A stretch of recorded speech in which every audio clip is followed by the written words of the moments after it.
भारतीय कलेचं जग ना खूप विशाल आणि हजारो वर्ष जुनं आहे. ही कला म्हणजे फक्त सुंदर वस्तू नाहीत, तर ती एका संस्कृतीचा आत्मा आहे. तिचं तत्वज्ञान, तिच्या कथा, सगळं काही सांगते.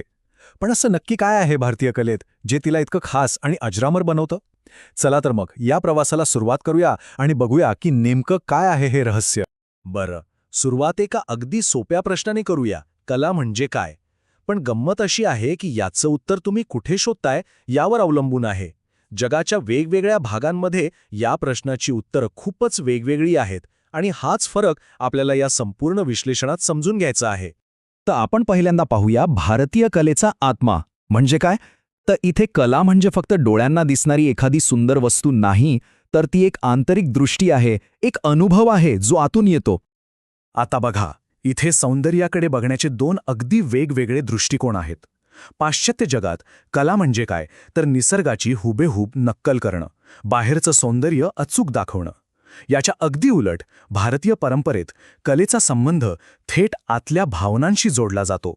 इथे कलेचा आत्मा म्हणजेच रस पकडण्यावर सगळा भर असतो. मग हा रस म्हणजे नक्की काय? सोप्या भाषेत सांगायचं झालं ना, तर रस म्हणजे कलेतून मिळणारा तो खास भावनिक अनुभव.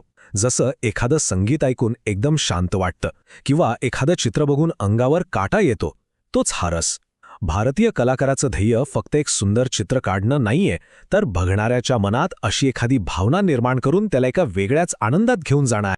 चला आता आपण भारतीय कलेच्या हजारो वर्षांच्या प्रवासावर एक पटकन नजर टाकूया, कारण ही कला फक्त सौंदर्य नाही, तर ती इतिहासाची एक जिवंत साक्षीदार आहे. आपला प्रवास सुरू होतो सिंधू संस्कृतीच्या त्या सुनियोजित शहरांपासून. मग आलं मौर्य साम्राज्य आणि त्यांचे ते भव्य दगडी स्तंभ, जे सत्तेचं प्रतीक होते. गुप्त काळात तर शिल्पकलेला एक वेगळंच अभिजात सौंदर्य मिळालं आणि त्यानंतर मुघल काळात चित्रकला एकदम नाजूक आणि तपशीलवार झाली. म्हणजे प्रत्येक काळात कलेने एक नवीन रूप धारण केलं. हे बघा, सारनाथीतला अशोक स्तंभ, सम्राट अशोकाच्या काळात बनवलेले हे शिल्प, ही फक्त एक कलाकृती नाहीये, तर ते धर्म आणि राज्यशक्तीचं प्रतीक आहे.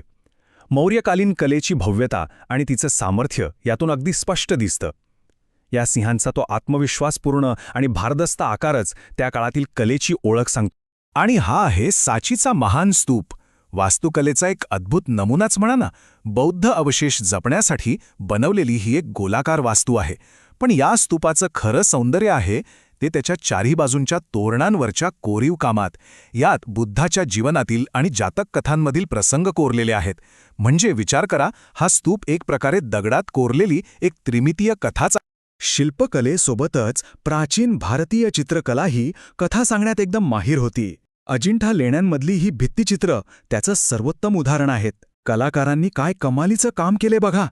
बुद्धाच्या पूर्वजन्माच्या कथा म्हणजे जातक कथा इतक्या जिवंतपणे आणि तपशीलवार रंगवल्या आहेत. या चित्रांमधून त्या काळातलं समाजजीवनही आपल्या डोळ्यासमोर उभं राहतं. आणि मग आला मुघल काळ आणि चित्रकलेचं एक नवीनच रूप समोर आलं, ते म्हणजे लघु चित्रकला. या चित्रांमध्ये पर्शियन आणि भारतीय शैलींचा इतका सुंदर मिलाप दिसतो. यातले बारकावे, ते नाजूक रंगकाम आणि राजदरबारातल्या दृश्यांचं चित्रण, हे सगळं मुघल कलेचं वैशिष्ट्य आहे. आत्तापर्यंत आपण सगळे ऐतिहासिक कलाप्रकार पाहिले, पण भारतीय कलेचा आत्मा केवळ इतिहासात अडकून राहिलेला नाहीये. तो आजही जिवंत असलेल्या आपल्या लोककलांमध्ये वसलेला आहे. चला या जिवंत परंपरांकडे एक नजर टाकूया. आणि हा खूप महत्त्वाचा मुद्दा आहे की भारतामध्ये कला केवळ संग्रहालयांपुरती मर्यादित नाहीये. ती रोजच्या जगण्याचा, सणांचा आणि उत्सवांचा एक अविभाज्य भाग आहे.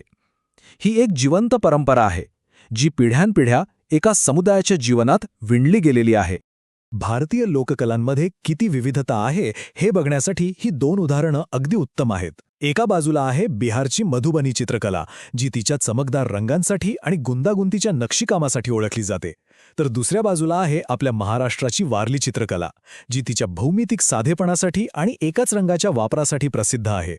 किती वेगवेगळे पण तितकेच सुंदर आहेत ना हे दोन्ही प्रकार. पण थांबा, कला म्हणजे फक्त चित्र किंवा शिल्प नाहीत, हो की नाही? भारतीय कला ही सादर करण्याच्या कलाप्रकारांमध्येही तितकीच समृद्ध आहे. आणि या गतिमान कलेच्या जगात कथाकथनाला खूपच जास्त महत्त्व आहे. आता उत्तर भारतातला कथ्थक डान्स बघा. यात कथा सांगण्यासाठी गिरक्या आणि पायांच्या लयबद्ध हालचालींचा वापर होतो. तर दुसरीकडे आहे तमिळनाडूचं भरतनाट्यम, जे आपल्या मोहक हालचाली आणि भावपूर्ण हस्तमुद्रांसाठी ओळखलं जातं. दोन्ही नृत्यप्रकारांचा आत्मा मात्र एकच आहे, कथा सांगणे. आणि हाच तो धागा आहे जो या सगळ्या कला प्रकारांना एकत्र बांधतो. रस व्यक्त करण्याचं आणि कथा सांगण्याचं समान ध्येय. ते शिल्पकला असो, चित्रकला असो किंवा नृत्य, या सगळ्यांना शतकानुशतके एकत्र जोडून ठेवतं. माध्यम वेगळं असेल पण उद्देश एकच आहे, भावना जागृत करणे. बरं, मग ह्या सगळ्याचा अर्थ काय? अंतिम उद्देश काय आहे कलेचा? कलेला आपल्या आयुष्यात इतकं महत्त्व का दिलं पाहिजे? चला, या महत्त्वाच्या प्रश्नाचं उत्तर शोधूया. महात्मा गांधींचं एक खूप सुंदर वाक्य आहे जे भारतीय कलेचं सार अचूकपणे मांडतं. ते म्हणतात, कला हा आत्म्याचा विचार आहे, म्हणून माणसाचं बाह्यरूप तेव्हाच जिवंत असतो जेव्हा त्याचा आत्मा जिवंत असतो. याचा सरळ अर्थ आहे की खरी कला ही आतून येते, ती एक आध्यात्मिक अभिव्यक्ती आहे. आणि म्हणूनच शिक्षणात कलेला एवढं महत्त्व दिलं जातं. कलेचं ध्येय फक्त सौंदर्य निर्माण करणं नाही, तर विद्यार्थ्यांमध्ये सर्जनशीलता आणि कल्पनाशक्ती वाढवणं, त्यांना भावनिकदृष्ट्या व्यक्त व्हायला मदत करणं, सांस्कृतिक जाणीव निर्माण करणं आणि आत्मविश्वास वाढवणं हे आहे. कला म्हणजे सर्वांगीण मानवी विकासाचा एक महत्त्वाचा भाग आहे. तर आपण जिथून सुरुवात केली होती त्या प्रश्नाकडे परत येऊया. भारतीय कला इतकी वैविध्यपूर्ण आणि चिरस्थायी का आहे? कारण ती केवळ एक वस्तू नाहीये.